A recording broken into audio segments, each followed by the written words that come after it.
Friends, आज हम लोग स्टीरियो केमिस्ट्री पढ़ेंगे जो कि ऑर्गेनिक केमिस्ट्री का बहुत इम्पोर्टेंट पार्ट है। तो स्टार्ट करते हैं। स्टीरियो केमिस्ट्री ऑर्गेनिक केमिस्ट्री का ऐसा पार्ट कह सकते हो या ऐसा इम्पोर्टेंट पार्ट कह सकते हो जो कि 3 डायमेंशनल स्पेस में मॉलिक्यूल की ओरिएंटेशन कैसी होगी, उसकी कॉन्फ़िगरेशन कैसी होगी या फिर उसकी ज्योमेट्री कैसी होगी या उसकी स्ट्रक्चर इमेजिन करने में मतलब कैसे उसके स्ट्रक्चर कैसे होंगे उसको हमें इमेजिन करने में हेल्प करता है। और स्टीरियो केमिस्ट्री हर चैप्टर में रिपीट होगा, इसीलिए पहले हम स्टीरियो केमिस्ट्री पढ़ते हैं कि कैसे मॉलिक्यूल को इमेजिन करना है, क्योंकि ये आगे आने वाले क्वेश्चंस में या फिर आगे आने वाले ऑर्गेनिक रिएक्शंस में ये बहुत ज़्यादा इम्पोर्टेंट रोल प्ले करेगा। तो इसीलिए इसको जानना, समझना, ओरिएंटेशन जानना मॉलिक्यूल की, ये सब हमें इस स्टेज पे ही जान लेंगे तो आगे क्लैरिटी हमारी और अच्छी रहेगी। तो स्टार्ट करते हैं। सबसे पहले हम देखते हैं कि आइसोमर्स क्या होते हैं। हमने 11th क्लास में भी कई बार पढ़ा हुआ है कि आइसोमर्स क्या होते हैं, बट अभी हम उसको थोड़ा सा ब्रेक करते हैं बिकॉज उस चीज़ को यहाँ पे कोरिलेट करूँगी ना तो थोड़ी सी दिक्कत होगी, क्योंकि वो हमने इनऑर्गेनिक केमिस्ट्री में पढ़ा था। तो स्टीरियो केमिस्ट्री मतलब जो आपने पहले पढ़ा है उसको टोटली भूल जाइए, हमें उससे कोई मतलब नहीं है। स्टीरियो केमिस्ट्री आज हम पढ़ रहे हैं, आइसोमर्स हम आज पढ़ रहे हैं और हमें यही सोच के इसको मतलब एक फ़्रेश तरीके से पढ़ना है। ठीक है, ठीक है। तो हाँ, मैं बोल रही थी आइसोमर्स। तो आइसोमर्स मतलब क्या है, जो ऐसे मॉलिक्यूल्स होते हैं जिनका मॉलिक्यूलर फॉर्मूला सेम होता है बट डिफरेंट स्ट्रक्चर्स होते हैं। ठीक है, उनको आइसोमर्स कहते हैं। मतलब हम आइसोमर्स के क्या है, हमें आइसोमर के लिए कोई हम सिंगल मॉलिक्यूल के बेसिस पे हम उसको आइसोमर है वो एक दूसरे मॉलिक्यूल का, ये हम नहीं बोल सकते। तो उसके लिए हमें कंपैरिजन मतलब रिलेटिविटी चाहिए। एक मतलब ये कह सकते हैं एक रिलेटिव टर्म है। जैसे भाई ब्रदर होते हैं एक दूसरे के रिलेटिव होते हैं, उसी तरीके आइसोमर्स भी एक दूसरे के रिलेशन में ही होते हैं, इसीलिए हमने इसको बोला it is a relative term. अच्छा, आइसोमर्स जो बेसिकली होते हैं वो दो तरीके के होते हैं ना, दो तरीके के होते हैं। एक होता है स्ट्रक्चर आइसोमर और एक होता है स्टीरियो आइसोमर। तो स्ट्रक्चर आइसोमर्स में बेसिकली इसके नाम से ही पता चल रहा है कि something is related to structure. Structure में क्या होगा कि बॉन्ड की कनेक्टिविटी हमें बेसिकली देखनी है। मतलब मॉलिक्यूलर फॉर्मूला तो सेम होगा, बस जो दो मॉलिक्यूल होंगे जो एक दूसरे के आइसोमर होंगे उनकी कनेक्टिविटी डिफरेंट होगी। अगर मैं एग्जांपल लूँ तो जैसे कि हमारा ब्यूटेन है CH3 CH2 CH2 और CH3, और दूसरा मॉलिक्यूल हमारा इसी का ये ब्यूटेन है और इसी का दूसरा मॉलिक्यूल है isobutane. Isobutane CH3 CH CH3 और CH3। ठीक है, दिस इज आइसोब्यूटेन। अब इसमें क्या है, मॉलिक्यूलर फॉर्मूला सेम है, 1 2 3 4 कार्बन है, 1 2 3 4 कार्बन है, बट ये क्या है एक स्ट्रेट चेन में है। ठीक है, और इसमें क्या है, इस कार्बन से इन दो CH3 की कनेक्टिविटी और डिफरेंट हो गई। तो molecular formula is same but the connectivity of substituent is different, तो इसीलिए हम इसको कहेंगे स्ट्रक्चरल आइसोमर्स हैं एक दूसरे के। ठीक है, और स्ट्रक्चर आइसोमर्स भी फर्दर 3 टाइप में डिवाइड होते हैं, chain isomer, positional isomer and functional isomer. तो चेन आइसोमर्स बेसिकली इसमें भी क्या होता है, मॉलिक्यूलर फॉर्मूला तो सेम होता है, ठीक है, बट जो स्ट्रक्चर होता है उसमें डिफरेंस होता है। मतलब कह सकते हैं कि एक स्ट्रेट चेन है और एक ब्रांच चेन है। अब अगर इसी से और भी ब्रांचिंग हो जाती तो वो हमारे चेन आइसोमर्स का टाइप हो जाता।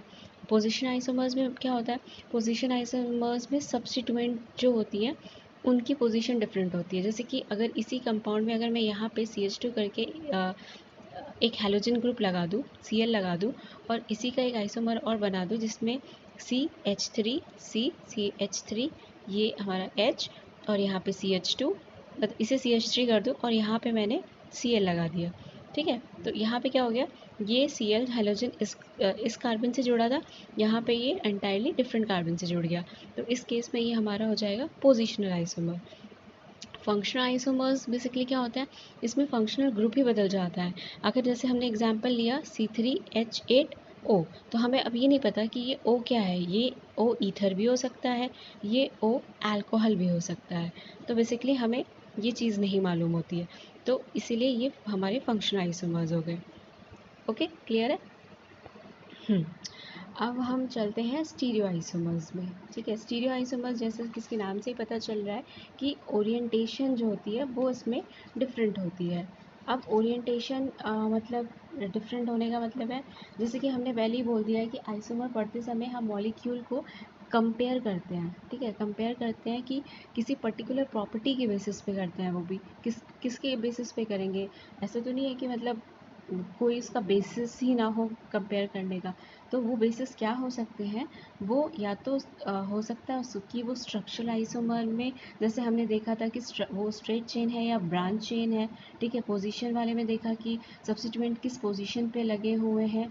ठीक है, उसी बेसिस पे हम स्टीरियो आइसोमेरिज्म को भी डिफ्रेंशिएट करते हैं। तो यहाँ पे स्टीरियो मतलब ये स्टीरियो आइसोमर्स जो है वो फर्दर क्या, अच्छा ठीक है, अब हम ये देखते हैं स्टीरियो आइसोमर का एक बहुत अच्छा एग्जांपल ये है जिसमें इसमें मॉलिक्यूलर फॉर्मूला सेम होता है लेकिन ओरिएंटेशन डिफरेंट होती है। अब ओरिएंटेशन कैसे डिफरेंट है, जैसे ये कार्बन है तो ये CH3 ग्रुप एक दूसरे के क्या है तो ये भी, इसका भी फॉर्मूला सेम है, इसका भी फॉर्मूला सेम है, लेकिन इनकी ओरिएंटेशन डिफरेंट है। अब ये मॉलिक्यूल प्लेन में नहीं है, बेसिकली ये मॉलिक्यूल 3D में है, लेकिन हमने अभी इसे प्लेन पे पढ़ रहे हैं।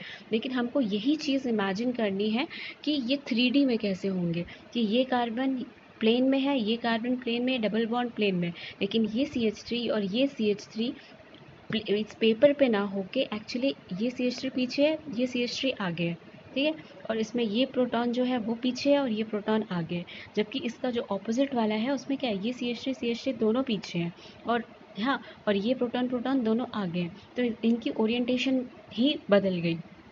तो इसीलिए जिसमें ओरिएंटेशन इस तरीके की हो कि ऑपोजिट हो, वो हमारे लिए ट्रांस हो जाते हैं, और जिसमें सेम साइड में होते हैं वो सिस हो जाते हैं।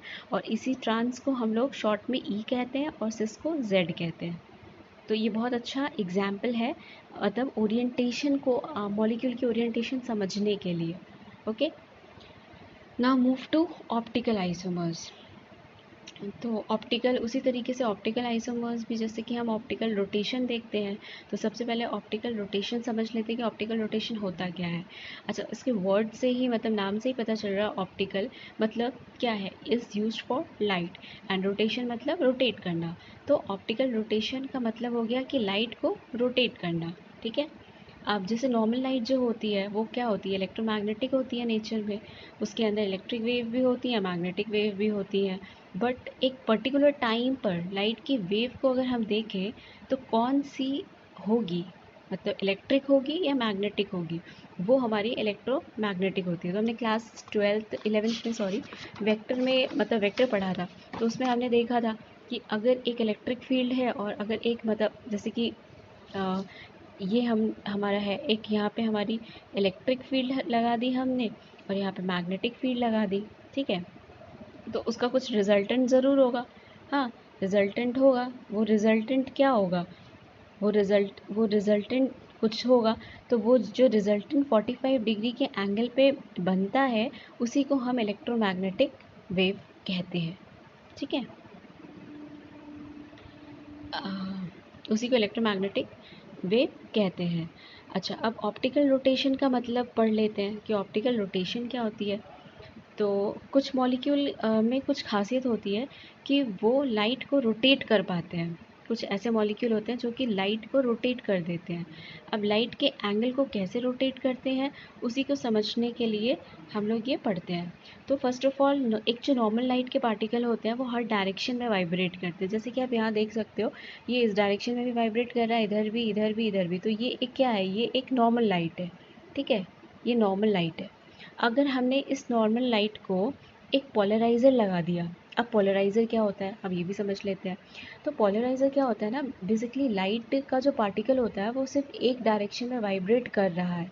ठीक है, पोलराइज़र का काम क्या होता है, जैसे कि उसने इस लाइट को पकड़ लिया, इस लाइट के पार्टिकल को पकड़ लिया और इसको सिर्फ एक ही डायरेक्शन में ये वाइब्रेट कर रहा है, ना ये इधर ना इधर ना इधर ना इधर, सिर्फ ओनली वन डायरेक्शन में जब वाइब्रेट करता है तो बाकी जो डायरेक्शन होते हैं वो क्या होते हैं, ये डायरेक्शन, ये डायरेक्शन, ये डायरेक्शन, ये तीनों डायरेक्शन क्या हो गए, कैंसिल हो गए।